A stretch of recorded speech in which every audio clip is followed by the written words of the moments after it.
Hello friends, ಸ್ಪರ್ಧಾ ಅರಿವು ವಿಡಿಯೋಸ್ಗಳಿಗೆ ಸ್ವಾಗತ. ಸ್ಪರ್ಧಾ ಅರಿವಿನ ಪ್ರತಿ ತಿಂಗಳ ಮಾಸ ಪತ್ರಿಕೆಯನ್ನ ನೀವು ಓದ್ತಾನೆ ಇದ್ದೀರಾ. ಹಾಗೆ ಕೇರ್ ಇಂಡಿಯಾ ಮ್ಯಾಗಝೀನ್ ಅನ್ನ ಇಂಗ್ಲಿಷ್ ನಲ್ಲಿ ಓದುವಂತವರು ಕೂಡ ನೀವು ರೆಫರ್ ಮಾಡ್ತಾ ಇದ್ದೀರಾ. ನಮ್ಮ ಮ್ಯಾಗಝೀನಿನ ವಿಶೇಷತೆಗಳು ನಿಮಗೆ ತಿಳಿದೇ ಇದೆ.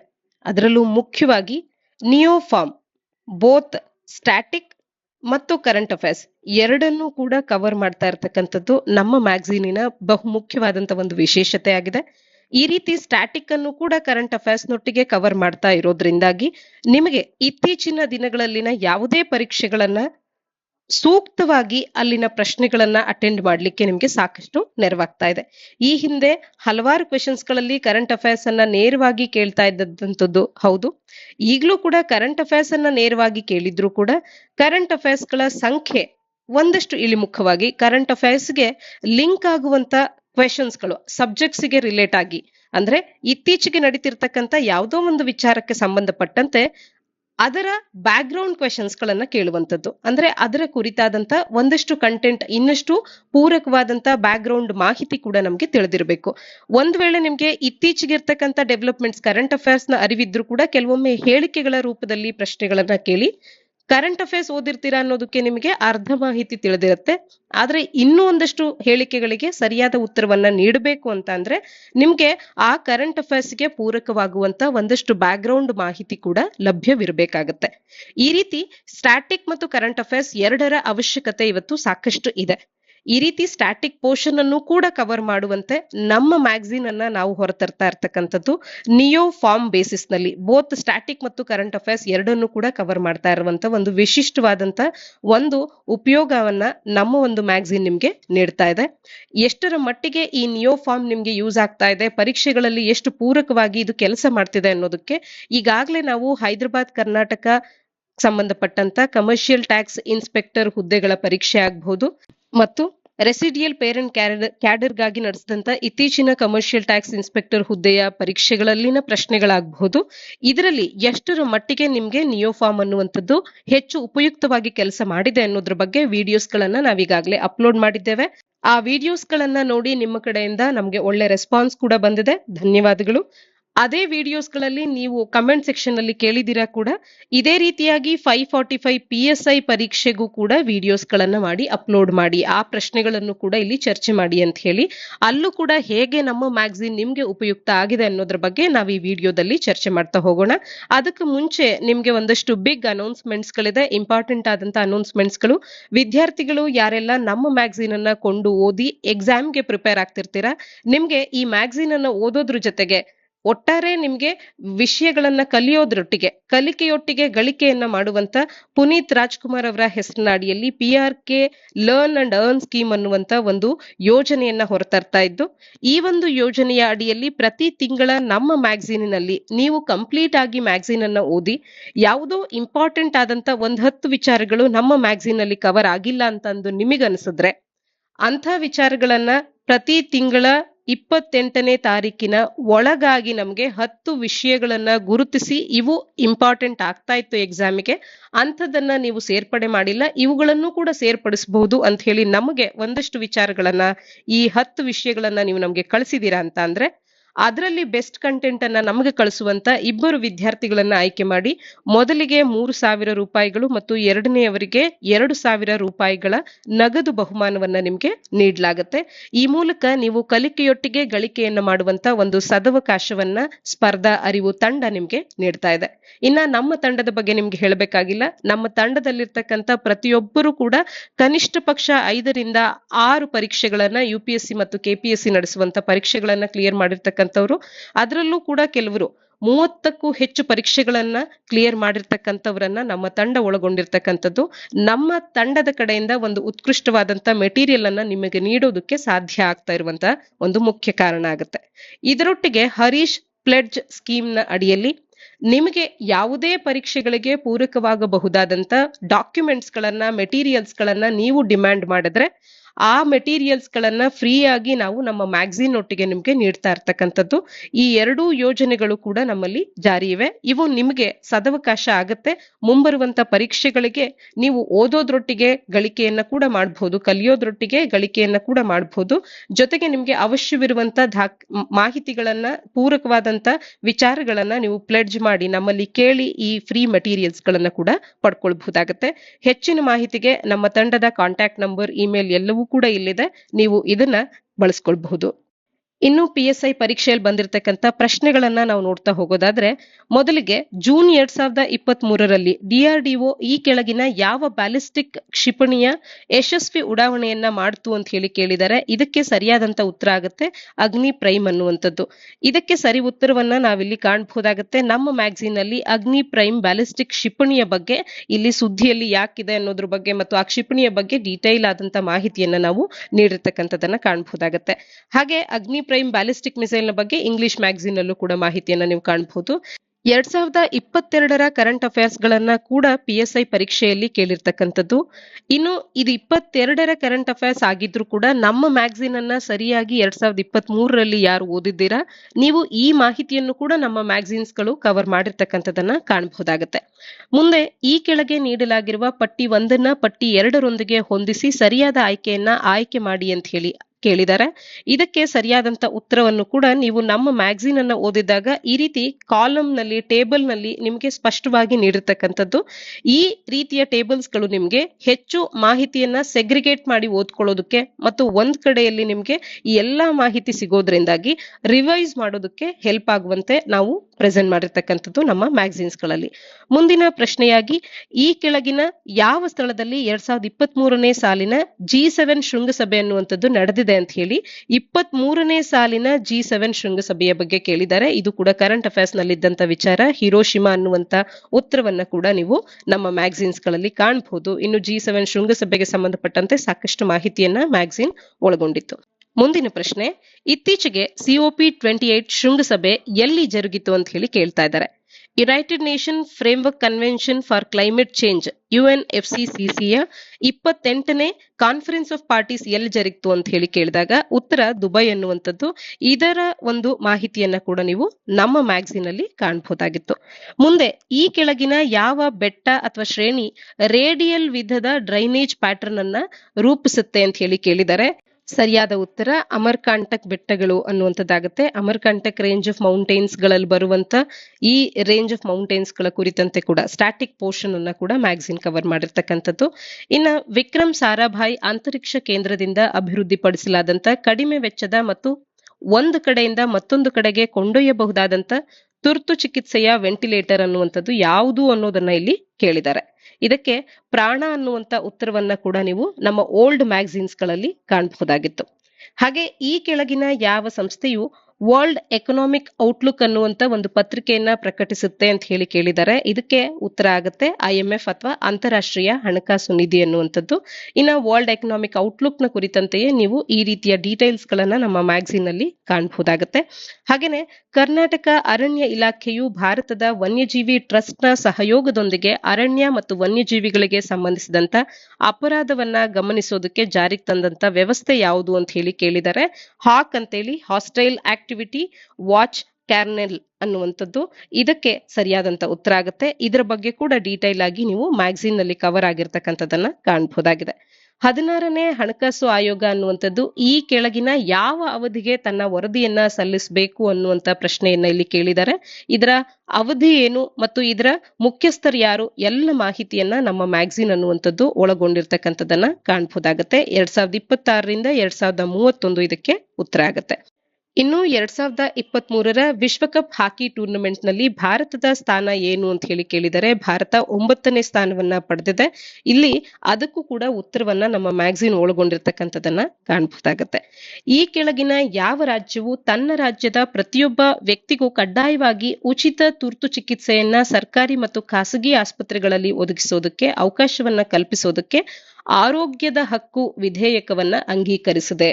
ಅಂದ್ರೆ ರೈಟ್ ಟು ಹೆಲ್ತ್ ಅನ್ನುವಂತ ಒಂದು ರೈಟ್ ಅನ್ನ ಯಾವ ಒಂದು ರಾಜ್ಯ ತನ್ನ ವಿಧೇಯಕದ ಮೂಲಕ ಅಂಗೀಕರಿಸಿದೆ ಅಂತ ಕೇಳಿದಾಗ ಸರಿಯಾದ ಉತ್ತರ ರಾಜಸ್ಥಾನ ಆಗಿದೆ. ಮುಂದೆ ಈ ಕೆಳಗಿನ ಯಾವ ಖನಿಜದ ಆಕ್ಸೈಡ್ ಮಡಕೆಗಳಿಗೆ ನೇರಳೆ ಬಣ್ಣವನ್ನ ನೀಡುತ್ತೆ ಅಂತ ಹೇಳಿ ಕೇಳಿದರೆ ಮ್ಯಾಂಗನೀಸ್ ಡೈಆಕ್ಸೈಡ್ ಅನ್ನುವಂಥದ್ದು. ಕೇವಲ ಮ್ಯಾಂಗನೀಸ್ ಡೈಆಕ್ಸೈಡ್ ನ ಇದೊಂದೇ ವಿಚಾರ ಅಲ್ಲ, ಹೀಗೆ ಬೇರೆ ಬೇರೆ ಆಕ್ಸೈಡ್ಸ್ಗಳು, ಡೈಆಕ್ಸೈಡ್ಸ್ಗಳು ಮತ್ತೆ ಬೇರೆ ಬೇರೆ ಮಿಶ್ರಣಗಳು ಯಾವ ರೀತಿಯಾದ ಬಣ್ಣವನ್ನ ನೀಡ್ತಾ ಹೋಗ್ತವೆ ಅನ್ನುವಂಥದ್ದನ್ನ ಒಂದು ಚಾರ್ಟ್ ನ ರೂಪದಲ್ಲಿ, ಟೇಬಲ್ ನ ರೂಪದಲ್ಲಿ ನೀಡಿರ್ತಕ್ಕಂಥದ್ದು. ನಿಮ್ಗೆ ಇದು ಹೆಚ್ಚು ಸಮಂಜಸವಾಗುತ್ತೆ ಪರೀಕ್ಷೆಗಳಲ್ಲಿ ನೆನಪಿಟ್ಕೊಳ್ಳೋದಕ್ಕೆ. ಒಂದೆಡೆಯಲ್ಲಿ ಓದಿ ಇವುಗಳನ್ನ ಸೆಗ್ರಿಗೇಟ್ ಮಾಡುವಂತ, ಮತ್ತೆ ಬೇರೆ ಬೇರೆ ಕಡೆ ಓದಿ ಸೆಗ್ರಿಗೇಟ್ ಮಾಡೋ ಅವಶ್ಯಕತೆ ಇಲ್ಲ. ಇದಿಷ್ಟನ್ನ ಒಮ್ಮೆ ಓದಿ ಮತ್ತೆ ಪರೀಕ್ಷೆಗೆ ಹೋಗೋದಕ್ಕೆ ಮುಂಚೆ ರಿವಿಷನ್ಸ್ಗಳು ಹೆಚ್ಚಾಗಿದ್ರೆ ಈ ರೀತಿಯ ಪ್ರಶ್ನೆಗಳನ್ನ ಸುಲಭವಾಗಿ ನೀವು ಉತ್ತರಿಸ್ತೀರಾ. ಇನ್ನು ರಕ್ತದ ಗುಂಪಿನ ವರ್ಗೀಕರಣವನ್ನ ಯಾರು ನೀಡಿದ್ರು ಅನ್ನುವಂತ ಪ್ರಶ್ನೆಯನ್ನ ಕೂಡ ಕೇಳಿದ್ದಾರೆ. ಲ್ಯಾಂಡ್ ಸೈನರ್ ಅನ್ನುವಂತ ಸರಿಯಾದಂತ ಉತ್ತರವನ್ನ ಕೂಡ ನೀವು ನಮ್ಮ ಮ್ಯಾಗಝೀನ್ ಅಲ್ಲಿ ಕಾಣಬಹುದಾಗಿತ್ತು. ಇದು ಸ್ಟ್ಯಾಟಿಕ್ ಪ್ರಶ್ನೆಗಳಾದ್ರೂ ಕೂಡ ಸ್ಟ್ಯಾಟಿಕ್ ಅನ್ನು ಕೂಡ ನಮ್ಮ ಮ್ಯಾಗಝೀನ್ ಎಷ್ಟರ ಮಟ್ಟಿಗೆ ಕವರ್ ಮಾಡಿದೆ ಅನ್ನೋದನ್ನ ಅದಕ್ಕೆ ಉದಾಹರಣೆಗಳಾಗಿ ನೀವು ಇದನ್ನ ಕಾಣಬಹುದು. ಇನ್ನು ಕಂಪ್ಯೂಟರ್ ಮೌಸ್ ಅನ್ನ ಯಾರು ಕಂಡು ಹಿಡಿದ್ರು ಅಂತ ಹೇಳಿ ಕೇಳಿದರೆ ಡಾಗ್ಲಾಸ್ ಸಿ ಎಂಜರ್ಬಾಟ್ ಅನ್ನುವಂಥದ್ದು ಉತ್ತರ ಆಗತ್ತೆ. ಈ ಪ್ರಶ್ನೆಗೆ ಉತ್ತರವನ್ನು ಕೂಡ ನೀವು ನಮ್ಮ ಮ್ಯಾಗಝೀನ್ ಅಲ್ಲಿ ಕಾಣಬಹುದಾಗಿತ್ತು. ನೀವು ಕೇಳುವಂತ ಮೆಟೀರಿಯಲ್ಸ್ ಗಳನ್ನ ಫ್ರೀ ಆಫ್ ಕಾಸ್ಟ್ ನಲ್ಲಿ ಮ್ಯಾಗಝೀನ್ಸ್ ಗಳೊಟ್ಟಿಗೆ ಒದಗಿಸುವಂತ ಒಂದು ಹರೀಶ್ ಪ್ಲೆಡ್ ಸ್ಕೀಮ್ ನ ಅಡಿಯಲ್ಲಿ ಫ್ರೀ ಆಗಿ ನಾವೇನ್ ಕಂಪ್ಯೂಟರ್ ಸೈನ್ಸ್ ಮೆಟೀರಿಯಲ್ಸ್ ಗಳನ್ನ ಮ್ಯಾಗಝೀನ್ ಒಟ್ಟಿಗೆ ನಿಮ್ಗೆ ನೀಡಿದ್ವಿ. ಅದರಲ್ಲಿ ನೀವು ಈ ಮಾಹಿತಿಯನ್ನ ಕೂಡ ಕಾಣಬಹುದಾಗತ್ತೆ. ಮುಂದಿನ ಪ್ರಶ್ನೆ, ಮಾನವ ಹೃದಯದ ಪೇಸ್ ಮೇಕರ್ಗೆ ಸಂಬಂಧಪಟ್ಟಂತದ್ದು. ಸೈನೋವೆಂಟ್ರಿಯಲ್ ನೋಡ್ ನ ಪ್ರಚೋದನೆಯಿಂದ ಇದು ಸಂಕುಚಿಸುತ್ತೆ ಅನ್ನುವಂಥದ್ದು. ಇದನ್ನ ಪೇಸ್ ಮೇಕರ್ ಅಂತಾರೆ ಅನ್ನುವಂಥದ್ದನ್ನ ಸೈನ್ಸ್ ಅಂಡ್ ಟೆಕ್ನಾಲಜಿಯ ಸ್ಟ್ಯಾಟಿಕ್ ಪೋರ್ಷನ್ ನಲ್ಲಿ ಬರಬಹುದಾದಂತ ಒಂದು ಪ್ರಶ್ನೆಯಾಗಿದ್ರು ಕೂಡ ಇದನ್ನು ಕೂಡ ನಾವು ನೀಡಿರ್ತಕ್ಕಂಥ ಮೆಟೀರಿಯಲ್ಸ್ ಗಳು, ನಮ್ಮ ಮ್ಯಾಗಝೀನ್ಸ್ ಗಳು ಕವರ್ ಮಾಡಿರೋದನ್ನ ಕಾಣಬಹುದಾಗಿದೆ. ಸೂಸೈಡ್ ಬ್ಯಾಗ್ ಆಫ್ ಸೆಲ್ ಅಂತ ಹೇಳಿ, ಅಥವಾ ಯಾವುದೋ ಒಂದು ಪ್ರಾಣಿಯ ಕೋಶದ ಸೂಸೈಡ್ ಬ್ಯಾಗ್ ಅಂತ ಹೇಳಿ ಯಾವುದನ್ನ ಕರೀತಾರೆ ಅಂತ ಹೇಳಿ ಇಲ್ಲಿ ಕೇಳಿರ್ತಕ್ಕಂಥದ್ದು. ಇದಕ್ಕೆ ಲೈಸೋಸೋಮ್ ಉತ್ತರ ಆಗತ್ತೆ. ಇನ್ನ ಬೋನಾಳ್ ಪಕ್ಷಿಧಾಮ ಅನ್ನುವಂಥದ್ದು ಈ ಕೆಳಗಿನ ಯಾವ ಜಿಲ್ಲೆಯಲ್ಲಿದೆ ಅಂತ ಹೇಳಿ ಕೇಳ್ತಾ ಇದ್ದಾರೆ.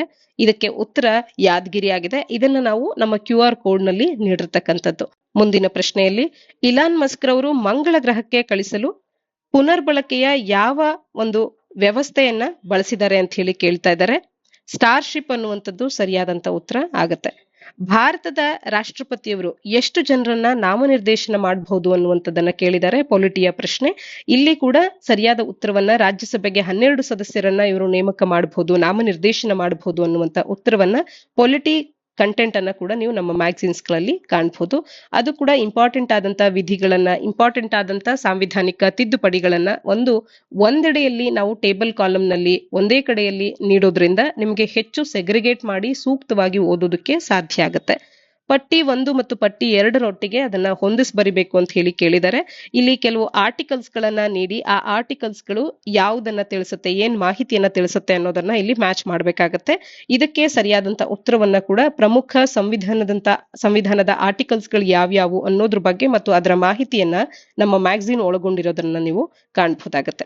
ಹಾಗೇನೆ ಈ ಕೆಳಗಿನ ಯಾವ ಒಂದು ಅನುಚ್ಛೇದ ಅಥವಾ ಆರ್ಟಿಕಲ್ ಅನ್ನುವಂಥದ್ದು ತಪ್ಪಾಗಿ ಹೊಂದಾಣಿಕೆ ಆಗಿದೆ ಅಂತ ಹೇಳಿ ಕೇಳಿದರೆ, ಮತ್ತೆ ಇಲ್ಲೂ ಕೂಡ ಆ ಆರ್ಟಿಕಲ್ಸ್ ಗಳು ಏನ್ ಹೇಳ್ತವೆ ಅನ್ನುವಂಥದ್ದು ನಿಮ್ಗೆ ಗೊತ್ತಿದ್ರೆ ಸರಿಯಾಗಿರ್ತಕ್ಕಂಥದ್ದು ಯಾವುದು, ತಪ್ಪಾಗಿರುವಂತದ್ದು ಯಾವುದು ಅನ್ನೋದು ಗೊತ್ತಾಗತ್ತೆ. ಅದಕ್ಕೆ ಉತ್ತರವನ್ನ ಕೂಡ ಮ್ಯಾಗಝೀನ್ ಅಲ್ಲಿ ನೀವು ಡೀಟೇಲ್ ಆಗಿ ಮ್ಯಾಗಝೀನ್ ಅನ್ನ ಓದಿದ್ರೆ ಉತ್ತರ ಇಲ್ಲೂ ಕೂಡ ಕವರ್ ಆಗಿರ್ತಕ್ಕಂಥದ್ದು. ಇನ್ನು ಭಾರತೀಯ ಸಂವಿಧಾನ ರಾಜ್ಯ ನೀತಿಯ ನಿರ್ದೇಶಕ ತತ್ವಗಳನ್ನ ಈ ಕೆಳಗಿನ ಯಾವ ರಾಷ್ಟ್ರದ ಸಂವಿಧಾನದಿಂದ ಆಯ್ಕೆ ಮಾಡ್ಕೊಂಡಿದೆ ಅಂತ ಹೇಳಿ ಕೇಳಿದ್ದಾರೆ. ಇದಕ್ಕೆ ಐರ್ಲೆಂಡ್ ಅನ್ನುವಂಥದ್ದು ಸರಿ ಉತ್ತರ ಆಗುತ್ತೆ. ಡೈರೆಕ್ಟಿವ್ ಪ್ರಿನ್ಸಿಪಲ್ಸ್ ಆಫ್ ಸ್ಟೇಟ್ ಪಾಲಿಸಿಯನ್ನ ಐರ್ಲೆಂಡ್ ಇಂದ ತಗೊಂಡಿದ್ದೇವೆ ಅನ್ನುವಂತ ಸರಿಯಾದ ಉತ್ತರವನ್ನ ನಮ್ಮ ಮ್ಯಾಗಝೀನ್ ಅನ್ನುವಂಥದ್ದು ಒಳಗೊಂಡಿದೆ. ಹಾಗೆ ಯಾವ ಯಾವ ರಾಷ್ಟ್ರಗಳಿಂದ ಮುಖ್ಯವಾಗಿ ಏನೆಲ್ಲವನ್ನ ತಗೊಂಡಿದ್ದೇವೆ ಅನ್ನುವಂಥದ್ದನ್ನ ಕೂಡ ನೀವಿಲ್ಲಿ ಕಾಣಬಹುದು. ಇನ್ನ ಜರ್ಮನಿ ಅಂತ ಹೇಳಿ ನೀಡಿ ಇಲ್ಲಿ ತುರ್ತು ಪರಿಸ್ಥಿತಿ ಅನ್ನುವಂಥದ್ದನ್ನ ಕೂಡ ನೀಡಿದ್ದೇವೆ. ಈ ರೀತಿಯ ಪ್ರಶ್ನೆಯನ್ನ ಮೊನ್ನೆಯಷ್ಟೇ ಕಮರ್ಷಿಯಲ್ ಟ್ಯಾಕ್ಸ್ ಇನ್ಸ್ಪೆಕ್ಟರ್ ನಲ್ಲಿ ಕೂಡ ಈ ಪ್ರಶ್ನೆಯನ್ನ ಕೇಳಿದ್ರು. ಇದಕ್ಕೆ ಸರಿಯಾದಂತ ಉತ್ತರವನ್ನ ಕೂಡ ನಾವಿಲ್ಲಿ ಕಾಣಬಹುದಾಗತ್ತೆ. ಇನ್ನ ಆಸ್ಟ್ರೇಲಿಯಾದಿಂದ ಏನ್ ತಗೊಂಡಿದ್ದೀವಿ, ಐರ್ಲೆಂಡ್ ಇಂದ ಏನ್ ತಗೊಂಡಿದ್ದೀವಿ, ಕೆನಡಾ ರಾಷ್ಟ್ರದಿಂದ ಏನ್ ತಗೊಂಡಿದ್ದೀವಿ, ಈ ರೀತಿ ಎಲ್ಲವೂ ಕೂಡ ಒಂದೆಡೆ ಲಿಸ್ಟ್ ಆಗಿದೆ. ಇದಿಷ್ಟನ್ನು ಕೂಡ ನೀವು ಸರಿಯಾದ ರೀತಿಯಲ್ಲಿ ಓದಿ ಯಾವಾಗ್ಲೂ ಕೂಡ ಮತ್ತೊಮ್ಮೆ ರಿವೈಸ್ ಮಾಡ್ಕೊಳ್ಳೋ ಮುಖಾಂತರ ನೆನಪಿನಲ್ಲಿ ಇಟ್ಕೊಳ್ಬೇಕು. ಯಾಕೆಂದ್ರೆ ಒಂದಲ್ಲ ಒಂದು ಪರೀಕ್ಷೆಯಲ್ಲಿ ಈ ರೀತಿಯ ಪ್ರಶ್ನೆಗಳು ನಿಮ್ಗೆ ಮರುಕಳಿಸ್ತಾನೆ ಇರುತ್ತೆ. ಮುಂದಿನ ಪ್ರಶ್ನೆ, PIL ನೊಂದಿಗೆ ಸಂಬಂಧ ಹೊಂದಿದ ವ್ಯಕ್ತಿ ಅಂತ ಹೇಳಿ ಕೇಳಿದ್ದಾರೆ. ಪಬ್ಲಿಕ್ ಇಂಟ್ರೆಸ್ಟ್ ಲಿಟಿಗೇಷನ್ ಒಟ್ಟಿಗೆ ಸಂಬಂಧ ಹೊಂದಿರತಕ್ಕಂಥವ್ರು ಯಾರು ಅಂತ ಹೇಳಿ ಕೇಳಿದಾಗ ಇದಕ್ಕೆ ಜಸ್ಟಿನ್ ಭಗವತಿ ಅನ್ನುವಂಥದ್ದು. ಹಾಗೆ ಈ ಕೆಳಗಿನವುಗಳಲ್ಲಿ ಯಾವುದು ತಪ್ಪಾಗಿ ಹೊಂದಿಕೆ ಆಗಿದೆ ಅಂತ ಹೇಳಿ ಕೇಳಿದರೆ ನ್ಯಾಷನಲ್ ಸ್ಟಾಕ್ ಎಕ್ಸ್ಚೇಂಜ್ 1875ರಲ್ಲಿ ಸ್ಥಾಪನೆ ಆಗಿದೆ ಅನ್ನುವಂಥದ್ದು. NSE 1875ರಲ್ಲಿ ಸ್ಥಾಪನೆ ಆಗಿಲ್ಲ, 1992ರಲ್ಲಿ ಸ್ಥಾಪನೆ ಆಗಿದೆ. ನಿಮಗೆ ಬೇರೆ ಬೇರೆ ಉತ್ತರಗಳು ಸರಿ ಇದೆ ಅಂತ ಹೇಳಿ ತಿಳಿದಾಗ ಅಥವಾ ಸರಿಯಾಗಿ NSCಯ ಒಂದು ಇನ್ಕಾರ್ಪೊರೇಟ್ ಆದಂತ ವರ್ಷ ತಿಳಿದಿದ್ರೆ ಎರಡು ರೀತಿಯಲ್ಲೂ ಕೂಡ ಪ್ರಶ್ನೆಗೆ ಉತ್ತರವನ್ನ ನೀವು ಮಾಡಬಹುದಾಗಿತ್ತು. ಈ ಕೆಳಗಿನ ಯಾವ ಸುಸ್ಥಿರ ಅಭಿವೃದ್ಧಿ ಗುರಿ ಅನ್ನುವಂಥದ್ದು ಎಲ್ಲರಿಗೂ ಕೂಡ ಕುಡಿಯುವ ನೀರು ಮತ್ತು ಶೌಚ ವ್ಯವಸ್ಥೆಯನ್ನ ಕಲ್ಪಿಸುವಂತ ಗುರಿಯನ್ನ ಹೊಂದಿದೆ ಅಂತ ಹೇಳಿ ಕೇಳಿದರೆ ಇದಕ್ಕೆ 17 ಸಸ್ಟೈನಬಲ್ ಡೆವಲಪ್ಮೆಂಟ್ ಗೋಲ್ಸ್ ಗಳೇನಿದೆ ಈ 17 ಕೂಡ ನೀವು ಸರಿಯಾಗಿ ತಿಳ್ಕೊಳ್ಳೇಬೇಕಾಗತ್ತೆ. ಯಾವುದರಲ್ಲಿ ಯಾವ ಒಂದು ವಿಚಾರ ಕವರ್ ಆಗಿದೆ, ಒಂದನೇದೇನ್ ಹೇಳುತ್ತೆ, ಎರಡನೇದೇನ್ ಹೇಳುತ್ತೆ, ಈ ರೀತಿ ಎಲ್ಲವನ್ನೂ ಕೂಡ ನೀವು ಮನನ ಮಾಡ್ಕೊಳ್ಬೇಕಾಗತ್ತೆ. ಪ್ರತಿಯೊಂದು SDG ಏನ್ ತಿಳಿಸುತ್ತೆ ಅನ್ನೋದು ನಿಮಗೆ ನೆನಪಿನಲ್ಲಿದ್ರೆ ಆ ಒಂದು ಮಾಹಿತಿಯನ್ನ ನೀವು ಸಾಕಷ್ಟು ಪರೀಕ್ಷೆಗಳಲ್ಲಿ KEA, KPSC, UPSC ನಡೆಸುವಂತ ಯಾವುದೇ ಪರೀಕ್ಷೆಗಳಲ್ಲಿ ಕೂಡ ಬಳಸ್ಕೊಳ್ಬಹುದು. ಹಾಗೇನೆ ನೀವು ಮೇನ್ಸ್ ಉತ್ತರಗಳನ್ನ ಒಂದ್ ವೇಳೆ KAS ಅನ್ನ ಬರೆಯುವಂತವ್ರಿಗೆ ಮೇನ್ಸ್ ಅನ್ನ ಬರೆಯುವಾಗ ಅಥವಾ UPSC ಅನ್ನ ಬರೆಯುವಂತವ್ರಿಗೆ ಮೇನ್ಸ್ ಬರೆಯುವಾಗ ಯಾವುದೇ ಇಂಪಾರ್ಟೆಂಟ್ ಟಾಪಿಕ್ ನ ಬಗ್ಗೆ ನೀವು ವಾಟರ್ ಬಗ್ಗೆ ಮಾತಾಡ್ತೀರಾ, ಸ್ಯಾನಿಟೇಷನ್ ನ ಬಗ್ಗೆ ಮಾತಾಡ್ತೀರಾ ಅಥವಾ ಬೆಟರ್ ಹೌಸಿಂಗ್ ನ ಬಗ್ಗೆ ಮಾತನಾಡ್ತೀರಾ, ಹೆಲ್ತ್ ನ ಬಗ್ಗೆ ಮಾತನಾಡ್ತೀರಾ ಅನ್ನುವಾಗ SDG ಏನ್ ಮಾಡ್ತಿದೆ ಮತ್ತು SDG ಯಾವ ಗುರಿ ಏನನ್ನ ತಿಳಿಸುತ್ತೆ, ಆ ಗುರಿ ಸಾಧಿಸ್ಲಿಕ್ಕೆ ಏನ್ ಮಾಡ್ತಾ ಇದ್ದಾರೆ, ಈ ರೀತಿಯ ಒಂದಷ್ಟು ಅಂಶಗಳನ್ನ ಕೂಡ ನೀವು ಆಡ್ ಆನ್ ಮಾಡ್ತಾ ಹೋಗ್ಬೋದಾಗತ್ತೆ ನಿಮ್ಮ ಮೈನ್ಸ್ ಉತ್ತರಗಳಲ್ಲಿ. ಹಾಗಾಗಿ ನೀವು ಒಂದು ಕನೆಕ್ಷನ್ ಅನ್ನ ನೀಡಬಹುದು ಮೈನ್ಸ್ ಉತ್ತರಗಳಿಗೆ SDGs ಗಳ ಬಗ್ಗೆ ನೀವು ಹೆಚ್ಚು ಮಾಹಿತಿಯನ್ನ ತಿಳ್ಕೊಂಡಿದ್ರೆ ಅದು ನಿಮ್ಗೆ ವ್ಯಾಲ್ಯೂ ಅಡಿಷನ್ ಆಗತ್ತೆ ಮೈನ್ಸ್ ಉತ್ತರಗಳಲ್ಲಿ ಕೂಡ. ಇನ್ನ ಮುಂದಿನ ಪ್ರಶ್ನೆಯಲ್ಲಿ ಯಾರ ಅವಧಿಯನ್ನ ಮೈಸೂರಿನ ಸುವರ್ಣ ಯುಗ ಅಂತ ಹೇಳಿ ಕರೆಯಲಾಗತ್ತೆ ಅಂತ ಹೇಳಿ ಕೇಳಿದ್ದಾರೆ. ಕೃಷ್ಣರಾಜ ಒಡೆಯರ್ 4 ಅವರ ಒಂದು ಅವಧಿಯನ್ನ, 4ನೇ ಕೃಷ್ಣರಾಜ ಒಡೆಯರ್ ಅವರ ಒಂದು ಅವಧಿಯನ್ನ ಇಲ್ಲಿ ಮೈಸೂರಿನ ಸುವರ್ಣ ಯುಗ ಅಂತ ಹೇಳಿ ಕರಿತಾ ಇದ್ರು ಅನ್ನುವಂತ ಮಾಹಿತಿಯನ್ನ ಇದು ಸ್ಟ್ಯಾಟಿಕ್ ಪೋರ್ಷನ್ ಆಗಿದ್ರು ಕೂಡ ನಮ್ಮ ಮ್ಯಾಗಝೀನ್ ಕವರ್ ಮಾಡಿರ್ತಕ್ಕಂಥದನ್ನ ನೀವು ಕಾಣಬಹುದಾಗತ್ತೆ. ಹೃದಯ್ ಯೋಜನೆಯನ್ನ ವಿಸ್ತರಿಸಿ ಅಂತ ಹೇಳಿ ಕೇಳಿದ್ದಾರೆ. Heritage city development and augmentation ಯೋಜನಾ ಅನ್ನುವಂಥದ್ದು ಇದಕ್ಕೆ ಸರಿಯಾದಂತ ಉತ್ತರ ಆಗ್ತಾ ಇತ್ತು. ಹಾಗೆ ವಿಶ್ವಸಂಸ್ಥೆಯ ಅಭಿವೃದ್ಧಿ ಕಾರ್ಯಕ್ರಮದ ವರದಿ ಅಂದ್ರೆ UNDP, ಯುನೈಟೆಡ್ ನೇಷನ್ ಡೆವಲಪ್ಮೆಂಟ್ ಪ್ರೋಗ್ರಾಮಿನ 2021-22ರ ವರದಿಯ ಪ್ರಕಾರ ಭಾರತದ ರ್ಯಾಂಕಿಂಗ್ ಏನು ಹ್ಯೂಮನ್ ಡೆವಲಪ್ಮೆಂಟ್ ಇಂಡೆಕ್ಸ್ ನಲ್ಲಿ ಅಂತ ಹೇಳಿ ಕೇಳಿದ್ದಾರೆ. ಸರಿಯಾದ ಉತ್ತರ 132. ಅದನ್ನು ಕೂಡ ನೀವು ನಮ್ಮ ಮ್ಯಾಗಝೀನ್ ನಲ್ಲಿ ಕಾಣಬಹುದಾಗಿತ್ತು. ಮುಂದಿನ ಪ್ರಶ್ನೆ, ಕರ್ನಾಟಕ ಸರ್ಕಾರವು ಇತ್ತೀಚೆಗೆ ಅನಿಮಿಯಾ ಮುಕ್ತ ಪೌಷ್ಟಿಕ ಕರ್ನಾಟಕ ಕಾರ್ಯಕ್ರಮಕ್ಕೆ ಚಾಲನೆಯನ್ನ ನೀಡುವುದರ ಮೂಲಕ ಯಾವ ವರ್ಷದ ವೇಳೆಗೆ ಕರ್ನಾಟಕವನ್ನ ಅನಿಮಿಯಾದಿಂದ ಮುಕ್ತಗೊಳಿಸುವಂತ ಗುರಿಯನ್ನ ಹೊಂದಿದೆ ಅಂತ ಹೇಳಿ ಕೇಳಿದ್ದಾರೆ. National sickle cell anaemia elimination mission ಆಗಬಹುದು ಮತ್ತು ಕರ್ನಾಟಕದ ಬಗ್ಗೆ ಕೂಡ ನೀವು ಮ್ಯಾಗಝೀನ್ ನಲ್ಲಿ ಹೆಚ್ಚು ಮಾಹಿತಿಯನ್ನ ತಿಳ್ಕೊಳ್ಬಹುದಾಗಿತ್ತು. ಕಾವೇರಿ ನದಿಯು ಬಂಗಾಳ ಕೊಲ್ಲಿಯನ್ನ ಎಲ್ಲಿ ಸೇರುತ್ತೆ ಅಂತ ಹೇಳಿ ಕೇಳಿದರೆ ಪೂಂಪುಹರ್ ಅನ್ನುವಂಥದ್ದು ಸರಿಯಾದ ಉತ್ತರ ಆಗತ್ತೆ. ಆಗಸ್ಟ್ 15, 2022ರಂದು ಭಾರತದ ಅತಿ ಉದ್ದವಾದ ಮತ್ತು ಭಾರವಾದ ಸರಕು ಸಾಗಾಣಿಕೆ ರೈಲ್ವೆಯಾದಂತ ಸೂಪರ್ ವಾಸುಕಿ ಈ ಕೆಳಗಿನ ಯಾವ 2 ಸ್ಥಳಗಳ ಮಧ್ಯೆ ಸಂಚರಿಸಿತು ಅಂತ ಹೇಳಿ ಕೇಳಿದರೆ ಸರಿಯಾದಂತ ಉತ್ತರ ಬಿಲಾಯ್ ಇಂದ ಕೋರ್ಬಾದವರೆಗೆ. ಇದು ಹಳೆ ಒಂದು 2022ರ ಕರೆಂಟ್ ಅಫೇರ್ಸ್ ಆಗಿದ್ರು ಕೂಡ ನೀವು ನಮ್ಮ ಓಲ್ಡ್ ಮ್ಯಾಗಝೀನ್ಸ್ ಗಳಲ್ಲಿ ಈ ಪ್ರಶ್ನೆಗಳಿಗೂ ಉತ್ತರಗಳನ್ನ ಗುರುತಿಸಬಹುದಾಗತ್ತೆ. ಆದ್ರೆ ಓಲ್ಡ್ ಮ್ಯಾಗಝೀನ್ ಅನ್ನ ರೆಫರೆನ್ಸ್ ಅನ್ನ ನೀಡೋದಕ್ಕೆ ನಮಗೆ ನಮ್ಮ ತಂಡಕ್ಕೆ ಸಾಕಷ್ಟು ಸಮಯಾವಕಾಶ ಕಡಿಮೆ ಇರೋದ್ರಿಂದ ಸಾಧ್ಯ ಆಗಿಲ್ಲ. 2022-23ರ ಕರ್ನಾಟಕ ಆರ್ಥಿಕ ಸಮೀಕ್ಷೆಯ ಪ್ರಕಾರ ಕರ್ನಾಟಕ ರಾಜ್ಯದ ತಲಾ ಆದಾಯದ ಮುನ್ ಅಂದಾಜು ಎಷ್ಟಿತ್ತು ಅಂತ ಹೇಳಿ ಕೇಳಿದರೆ 3,01,673 ಅನ್ನುವಂಥದ್ದು ತಲಾ ಆದಾಯದ ಬಗ್ಗೆ ಕೂಡ ಮ್ಯಾಗಝೀನ್ ನಲ್ಲಿ ಮಾಹಿತಿ ಕವರ್ ಆಗಿರ್ತಕ್ಕಂಥದ್ದು. ಯಾರನ್ನ ಕರ್ನಾಟಕ ರಾಜ್ಯದ ಹಿಂದುಳಿದ ವರ್ಗಗಳ ಆಯೋಗದ ಅಧ್ಯಕ್ಷರಾಗಿ ಮರು ನೇಮಕಾತಿ ಮಾಡಲಾಗಿದೆ ಅಂದಾಗ ಕೆ ಜಯಪ್ರಕಾಶ್ ಹೆಗಡೆ ಎನ್ನುವಂಥದ್ದು ಸರಿ ಉತ್ತರ ಆಗುತ್ತೆ. ನವೆಂಬರ್ 2023ರಲ್ಲಿ ಭಾರತೀಯ ಮಹಿಳಾ ಹಾಕಿ ತಂಡವು ಯಾವ ದೇಶದ ತಂಡವನ್ನ ಸೋಲಿಸುವುದರ ಮೂಲಕ ಏಷ್ಯನ್ ಚಾಂಪಿಯನ್ಸ್ ಟ್ರೋಫಿಯನ್ನ ಗಳಿಸಿದೆ ಅಂತ ಅಂದ್ರೆ ಜಪಾನ್ ಅನ್ನುವಂಥದ್ದು ಸರಿಯಾದ ಉತ್ತರ ಆಗುತ್ತೆ. ICC ಹಾಲ್ ಆಫ್ ಫೇಮ್ಗೆ ಸೇರ್ಪಡೆಯಾದಂತ ಭಾರತದ ಪ್ರಪ್ರಥಮ ಮಹಿಳಾ ಕ್ರಿಕೆಟ್ ಆಟಗಾರ್ತಿ ಯಾರು ಅಂದ್ರೆ ಡಯಾನಾ ಎಡುಲ್ಜಿ ಅನ್ನುವಂಥದ್ದು.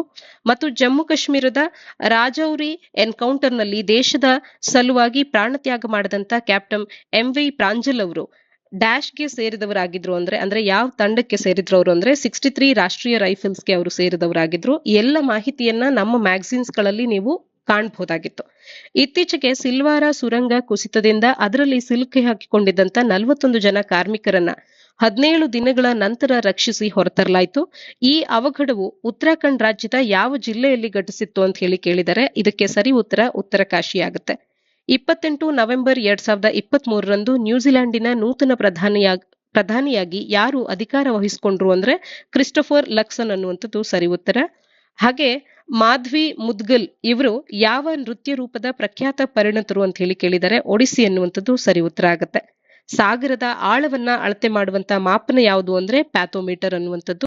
ಈ ಎಲ್ಲಾ ಪ್ರಶ್ನೆಗಳಿಗೂ ಕೂಡ ಸರಿಯಾದ ಉತ್ತರವನ್ನ ನೀಡುವಂತೆ ಮಾಹಿತಿಯನ್ನ ನಮ್ಮ ಮ್ಯಾಗಝಿನ್ಸ್ಗಳು ಒಳಗೊಂಡಿದ್ದು, ನೀವು ನಮ್ಮ ಮ್ಯಾಗಝೀನಿನ ರೆಗ್ಯುಲರ್ ರೀಡರ್ ಆಗಿದ್ರೆ ಮತ್ತು ಡೀಟೈಲ್ ಆಗಿ ಮ್ಯಾಗಝೀನ್ ಅನ್ನ ಕವರ್ ಮಾಡಿದ್ರೆ ಈ ಎಲ್ಲ ಪ್ರಶ್ನೆಗಳಿಗೂ ಕೂಡ ಉತ್ತರಗಳನ್ನ ಸರಿಯಾಗಿ ಮಾಡಿರ್ತೀರಾ. ಪ್ರಪ್ರಥಮವಾಗಿ ಮಂಗಳ ಗ್ರಹವನ್ನ ಅಧ್ಯಯನ ಮಾಡಲು ಬಾಹ್ಯಾಕಾಶಕ್ಕೆ ಕಳುಹಿಸಿದಂತ ನೌಕೆ ಯಾವುದು ಅಂತ ಅಂದ್ರೆ ಮ್ಯಾರಿನರ್ ಪೋಲ್ ಅನ್ನುವಂಥದ್ದು. ಚಂದ್ರಯಾನ 3 ಉಡಾಯಿಸಿದಂತ ದಿನಾಂಕವನ್ನ ಕೇಳಿದರೆ ಜುಲೈ 14, 2023ರಲ್ಲಿ ಇದರ ಉಡಾವಣೆ ಆಗಿರ್ತಕ್ಕಂಥದ್ದು. ಹಾಗೇನೆ ಈ ಕೆಳಗಿನವುಗಳಲ್ಲಿ ಯಾವುದು ಫೆರಸ್ ಲೋಹ ಆಗಿದೆ ಅಂತ ಹೇಳಿ ಕೇಳ್ತಾ ಇದ್ದಾರೆ. ಇದಕ್ಕೆ ಸರಿಯಾದಂತದ್ದು ಮ್ಯಾಂಗನೀಸ್ ಆಗುತ್ತೆ.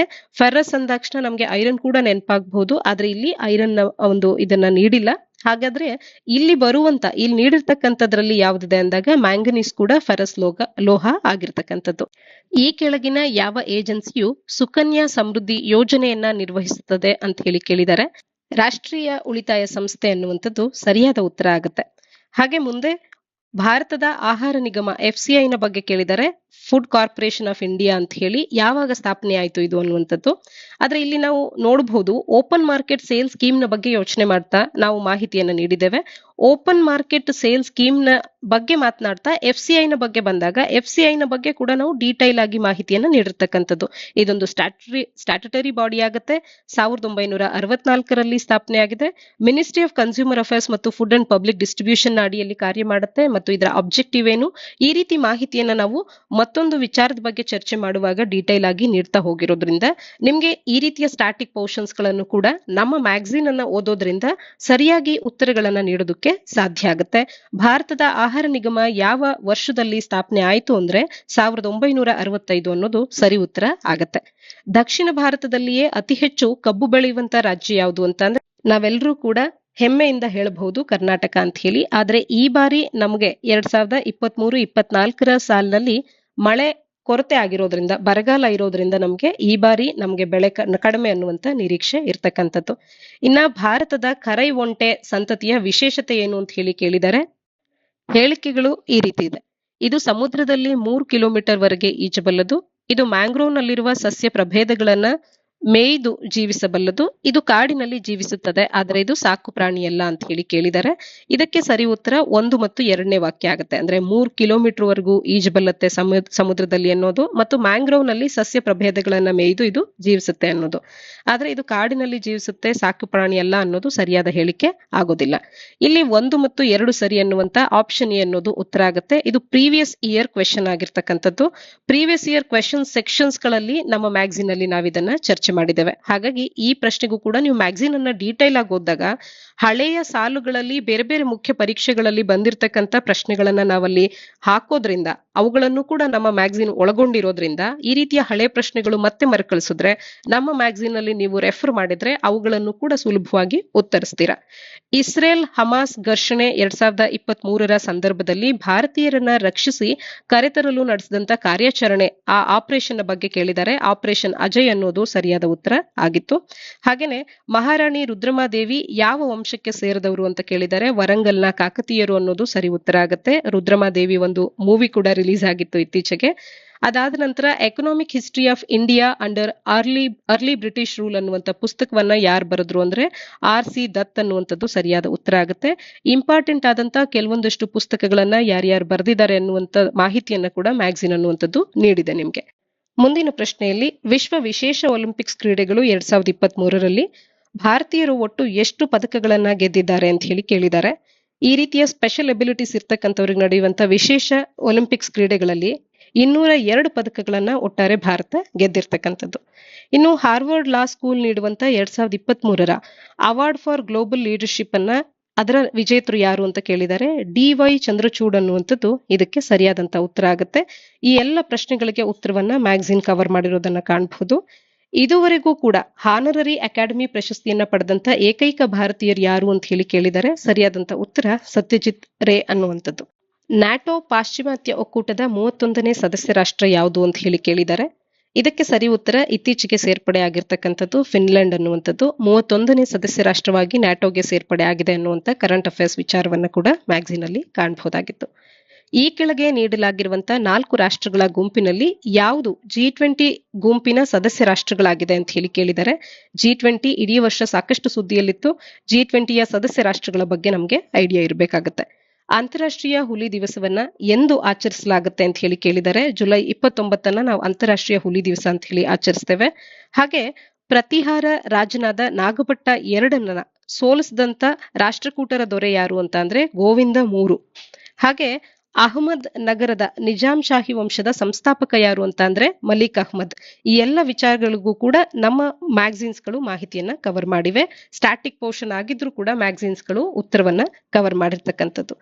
ಮೇ 2023ರಲ್ಲಿ ಈ ಕೆಳಗಿನ ಯಾವ ಬೂಕರ್ ಪ್ರಶಸ್ತಿ ವಿಜೇತ ಲೇಖಕರು royal companion of honour award ಅನ್ನ ಸ್ವೀಕರಿಸಿದ್ರು ಅಂದ್ರೆ ಉತ್ತರ ಸಲ್ಮಾನ್ ರಶ್ದಿ ಆಗಿರುತ್ತೆ.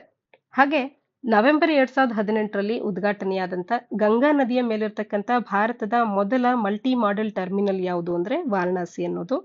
ಈ ಕೆಳಗೆ ನೀಡಲಾಗಿರುವ ಪಟ್ಟಿ ಒಂದನ್ನ ಎರಡರೊಟ್ಟಿಗೆ ಹೊಂದಿಸಿ ಸರಿಯಾದ ಆಯ್ಕೆಯನ್ನ ಆರಿಸಿ ಅಂತ ಹೇಳಿ ಕೇಳಿದರೆ ಮೊದಲಿಗೆ ಒಂದಷ್ಟು ಇನ್ಸ್ಟಿಟ್ಯೂಟ್ಸ್ ಗಳನ್ನ ನೀಡಿ ಅದು ಎಲ್ಲಿ ಇದೆ ಅಂತ ಹೇಳಿ ಯಾವ ನಗರದಲ್ಲಿದೆ ಅನ್ನೋದನ್ನ ಗುರುತಿಸಬೇಕು.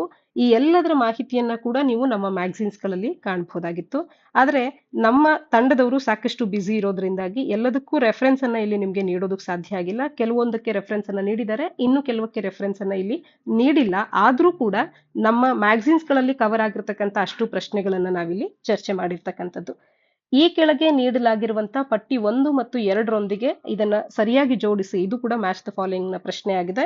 ಇಲ್ಲಿ ಯಾವ ಒಂದು ಸ್ಟಡೀಸ್ ಅನ್ನ ಯಾವ ರೀತಿ ಕರೀತಾರೆ, ಮೂಳೆಗಳ ಅಧ್ಯಯನವನ್ನ ಏನಂತಾರೆ, ಹಲ್ಲುಗಳ ಅಧ್ಯಯನವನ್ನ ಏನಂತಾರೆ, ಈ ರೀತಿಯ ಒಂದು ಅಧ್ಯಯನಗಳನ್ನ ಮ್ಯಾಚ್ ದ ಫಾಲೋಯಿಂಗ್ ನಲ್ಲಿ ಮ್ಯಾಚ್ ಮಾಡಿ ಅಂತ ಹೇಳಿ ಕೇಳಿರ್ತಕ್ಕಂಥದ್ದು. ಇದಕ್ಕೂ ಕೂಡ ಉತ್ತರವನ್ನ ಮ್ಯಾಗಝಿನ್ ಅಲ್ಲಿ ನೀವು ಕಾಣಬಹುದಾಗಿತ್ತು. ಇನ್ನ ಕೆಳಗಿನವರುಗಳಲ್ಲಿ ಭಾರತದ ಕೊನೆಯ ಗವರ್ನರ್ ಜನರಲ್ ಯಾರು ಅಂತ ಹೇಳಿ ಕೇಳಿದ್ದಾರೆ. ಸಿ ರಾಜಗೋಪಾಲಾಚಾರಿ ಅನ್ನುವಂಥದ್ದು ಸರಿಯಾದ ಉತ್ತರ ಆಗತ್ತೆ. ಈ ಒಂದು ಪ್ರಶ್ನೆ ಪತ್ರಿಕೆಯ ಚರ್ಚೆಯನ್ನ ಗಮನಿಸಿದ್ರೆ ನಿಮ್ಗೆ ಗೊತ್ತಾಗತ್ತೆ. ಈ ಒಂದು PSI ನಲ್ಲಿ ಹೆಚ್ಚು ಸ್ಟ್ಯಾಟಿಕ್ ಕ್ವೆಶನ್ಸ್ ಗಳನ್ನ ಕೇಳಿದ್ರು ಕೂಡ ಸಾಕಷ್ಟು ಪ್ರಶ್ನೆಗಳನ್ನ ನೀವು ನಮ್ಮ ಮ್ಯಾಗಝಿನ್ಸ್ ಗಳನ್ನ ಡೀಟೈಲ್ ಆಗಿ ರೆಫರ್ ಮಾಡೋ ಮುಖಾಂತರವಾಗಿ ಉತ್ತರಿಸಬಹುದಾಗಿತ್ತು. ಹಾಗಾಗಿ ನಮ್ಮ ನಿಯೋಫಾರ್ಮ್ ಅನ್ನುವಂತ ಒಂದು ಹೊಸ ರೀತಿ ನಾವೇನ್ ಈಗ ಫಾಲೋ ಮಾಡ್ತಿದ್ದೇವೆ, ಆ ಒಂದು ಹೊಸ ಕಾನ್ಸೆಪ್ಟ್ ಅನ್ನುವಂಥದ್ದೇನಿದೆ ಅದು ನಿಮಗೆ ಈಗ ನೀವು ನಡೀತಾ ಇರ್ತಕ್ಕಂಥ ಯಾವುದೇ ಪರೀಕ್ಷೆಗಳಾಗಬಹುದು, KPSC KEA ನಡೆಸುವಂತ ಯಾವುದೇ ಪರೀಕ್ಷೆಗಳಾಗಬಹುದು, ಇಂಥ ಪರೀಕ್ಷೆಗಳಲ್ಲಿ ಬರುವಂತ ಪ್ರಶ್ನೆಗಳನ್ನ ಪೂರಕವಾಗಿ ಉತ್ತರಿಸೋದಕ್ಕೆ ಸಮಂಜಸವಾಗಿದೆ ನಾವು ತಂದಿರುವಂತ ಹೊಸ ಫಾರ್ಮ್ಯಾಟ್ ನಿಯೋ ಫಾರ್ಮ್ ಅನ್ನುವಂಥದ್ದು. ಅಂದ್ರೆ ಸ್ಟ್ಯಾಟಿಕ್ ಕೂಡ ನಿಮ್ಗೆ ಕವರ್ ಆಗ್ತಾ ಇದೆ, ಕರೆಂಟ್ ಅಫೇರ್ಸ್ ಕೂಡ ಕವರ್ ಆಗ್ತಾ ಇದೆ. ಈ ರೀತಿ ಎರಡನ್ನೂ ಕೂಡ ಕವರ್ ಮಾಡಿ ಪರೀಕ್ಷೆಗೆ ಹೆಚ್ಚು ಸಮಂಜಸವಾಗುವಂತ ಕಂಟೆಂಟ್ ಅನ್ನ ನಮ್ಮ ತಂಡ ಅನ್ನುವಂಥದ್ದು ನಿಮ್ಗೆ ನೀಡ್ತಾ ಇದೆ. ನಮ್ಮ ಮ್ಯಾಗಝಿನ್ ಅನ್ನ ಹೆಚ್ಚು ಓದೋ ಮುಖಾಂತರ ಮತ್ತೆ ರಿವಿಷನ್ಸ್ ಗಳನ್ನ ಮಾಡೋ ಮುಖಾಂತರವಾಗಿ ಪರೀಕ್ಷೆಯಲ್ಲಿ ಇನ್ನಷ್ಟು ಹೆಚ್ಚು ಅಂಕಗಳನ್ನ ನೀವು ಗಳಿಸೋದಕ್ಕೆ ಸಾಧ್ಯ ಆಗುತ್ತೆ. ಇನ್ನು ನಮ್ಮ ಮ್ಯಾಗಝಿನ್ ಅನ್ನ ಓದೋದ್ರ ಜೊತೆಗೆ ಓದೋದ್ರ ಮೂಲಕನೇ ಗಳಿಕೆಯನ್ನ ಕೂಡ ಮಾಡೋದಕ್ಕೆ ಒಂದು ಸದವಕಾಶವನ್ನ PRK learn and earn scheme ನ ಅಡಿಯಲ್ಲಿ ಏನ್ ತಂದಿದ್ದೇವೆ. ಇದರ ಅಡಿಯಲ್ಲಿ ಪ್ರತಿ ತಿಂಗಳ 28ನೇ ತಾರೀಕಿನ ಒಳಗಾಗಿ ನಾವು ನಮ್ಮ ಮ್ಯಾಗಝಿನ್ ಅಲ್ಲಿ ಬಿಟ್ಟಿರಬಹುದಾದಂತ 10 ಇಂಪಾರ್ಟೆಂಟ್ ಟಾಪಿಕ್ಸ್ ಗಳನ್ನ ಗುರುತಿಸಿ ಕಳಿಸುವಂತ ಪ್ರಯತ್ನವನ್ನು ಮಾಡಿ. ಹಾಗೆ ಹರೀಶ್ ಪ್ಲೆಡ್ಜ್ ಸ್ಕೀಮ್ ನ ಅಡಿಯಲ್ಲಿ ನೀವು ಯಾವುದೇ ಒಂದು ಇಂಪಾರ್ಟೆಂಟ್ ಆದಂತ ದಾಖಲೆಗಳು ಅಂದ್ರೆ ಮಾಹಿತಿ ಅನ್ನುವಂಥದ್ದು ನಿಮ್ಗೆ ಬೇಕು ಅಂದಾಗ ಈ ಮೆಟೀರಿಯಲ್ ಅನ್ನ ನೀಡಿ ಅಂತ ಹೇಳಿ ಕೇಳಿದ್ರೆ ಅಂತ ಮೆಟೀರಿಯಲ್ಸ್ ಗಳನ್ನ ಫ್ರೀ ಆಫ್ ಕಾಸ್ಟ್ ನಲ್ಲಿ ಡಿಸ್ಟ್ರಿಬ್ಯೂಟ್ ಕೂಡ ಮಾಡುವಂತ ಪ್ರಯತ್ನವನ್ನ ನಾವು ಮಾಡ್ತೇವೆ. ಇದಿಷ್ಟು ನಿಮ್ಗಾಗಿ ತಂದಿರತಕ್ಕಂತ ಒಂದಷ್ಟು ಸದವಕಾಶಗಳಾಗಿದೆ. ಇನ್ನಾದ್ರೂ ಕೂಡ ನೀವು ನಿಮ್ಮ ಪ್ರಿಪ್ರೇಷನ್ ಅನ್ನ ಅಪ್ಗ್ರೇಡ್ ಮಾಡ್ಕೊಳ್ಳಿ, ನಿಮ್ಮ ಸ್ಟ್ರಾಟಜಿಯನ್ನ ಬದಲಾಯಿಸ್ಕೊಳ್ಳಿ. ಕರೆಂಟ್ ಅಫೇರ್ಸ್ ಅಂತ ಹೇಳಿ ಕೇವಲ ಕರೆಂಟ್ ಅಫೇರ್ಸ್ ಅನ್ನ ಓದಿದ್ರೆ ಸಾಲೋದಿಲ್ಲ. ಇನ್ನ ಸ್ಟ್ಯಾಟಿಕ್ಗೆ ಮಾತ್ರನೇ ಹೆಚ್ಚು ಗಮನ ಹರಿಸಿದ್ರು ಕೂಡ ಸಾಕಾಗೋದಿಲ್ಲ. ಎರಡನ್ನೂ ಕೂಡ ಕಂಬೈನ್ ಮಾಡಿ ಜೊತೆಗೆ ಒಂದಷ್ಟು ಇನ್ನೋವೇಟಿವ್ ಆದಂತ ಮೆಥಡ್ಸ್ ಗಳ ಅಡಿಯಲ್ಲಿ ಅಂದ್ರೆ ಮೀಮ್ಸ್ ಗಳಾಗಬಹುದು, ಪಿಕ್ಚೋರಿಯಲ್ ರೆಪ್ರೆಸೆಂಟೇಷನ್ ಆಗಬಹುದು, ಈ ರೀತಿಯಾಗಿ ಮ್ಯಾಗಝಿನ್ಸ್ ಅಲ್ಲಿ ನಾವು ಮಾಹಿತಿಯನ್ನ ನಿಮ್ಗೆ ಹೆಚ್ಚು ಪೂರಕವಾಗುವಂತೆ ನೀಡ್ತಾ ಇದ್ದೇವೆ. ಮತ್ತು ಇದಕ್ಕೆ ಪುರಾವೆಯ ರೂಪದಲ್ಲಿ ಒಂದೊಂದು ಪರೀಕ್ಷೆಯಲ್ಲಿ ಕೂಡ ಎಷ್ಟು ಪ್ರಶ್ನೆಗಳು ಬರ್ತಾ ಇದೆ ಅನ್ನೋದನ್ನ ನಾವು ನಿಮ್ಗೆ ತೋರಿಸ್ತಾನೆ ಇದ್ದೇವೆ. Complete 100% static current affairs coverage ಆಗಬಹುದು. ಸ್ಟ್ಯಾಟಿಕ್ ನಲ್ಲೂ ಕೂಡ ಬಹು ಪ್ರಶ್ನೆಗಳು ನಮ್ಗೆ ರಿಪೀಟ್ ಆಗ್ತಾ ಇರ್ತಕ್ಕಂಥದ್ದು, ನಮ್ಮ ಮ್ಯಾಗಝಿನ್ ಇಂದ ಪ್ರಶ್ನೆಗಳು ಬರ್ತಾ ಇರ್ತಕ್ಕಂಥದ್ದನ್ನ ನೀವು ಕಾಣ್ತಾ ಇದ್ದೀರಾ. ಹಾಗಾಗಿ ಇಂದಿನ 5G 6G ಯುಗದಲ್ಲಿ ಇವತ್ತಿಗೂ ಕೂಡ ನಿಮ್ಮ ಮೆಥಡ್ಸ್ ಗಳನ್ನ ಸ್ಟ್ರಾಟಜೀಸ್ ಗಳನ್ನ ಅಪ್ಡೇಟ್ ಉಳಿಸ್ಕೊಳ್ಳದೆ ನಿಮ್ಮ ಸ್ಟಡಿ ಪ್ರಿಪರೇಷನ್ ಅನ್ನ ನೀವು ಹೆಚ್ಚು ಮಾಡ್ಕೊಳ್ಳಿ, ಬೆಟರ್ ಮಾಡ್ಕೊಳ್ಳಿ, ಅಪ್ಡೇಟ್ ಮಾಡ್ಕೊಳ್ಳಿ. ನಿಯೋ ಫಾರ್ಮ್ ಅನ್ನ ಹೆಚ್ಚು ಬಳಸ್ಕೊಳ್ಳಿ. ಪರೀಕ್ಷೆಗಳಲ್ಲಿ ಹೆಚ್ಚು ಯಶಸ್ವಿಯಾಗಿ ಮುಂಬರುವ ಎಲ್ಲ ಪರೀಕ್ಷೆಗಳಿಗೆ ಅದರ ಸಿದ್ಧತೆಗೆ ನಿಮ್ಗೆ ಬೆಸ್ಟ್ ವಿಶಸ್ ಅನ್ನ ತಿಳಿಸ್ತಾ ವಿಡಿಯೋವನ್ನ ಮುಕ್ತಾಯ ಮಾಡೋಣ. ಧನ್ಯವಾದ.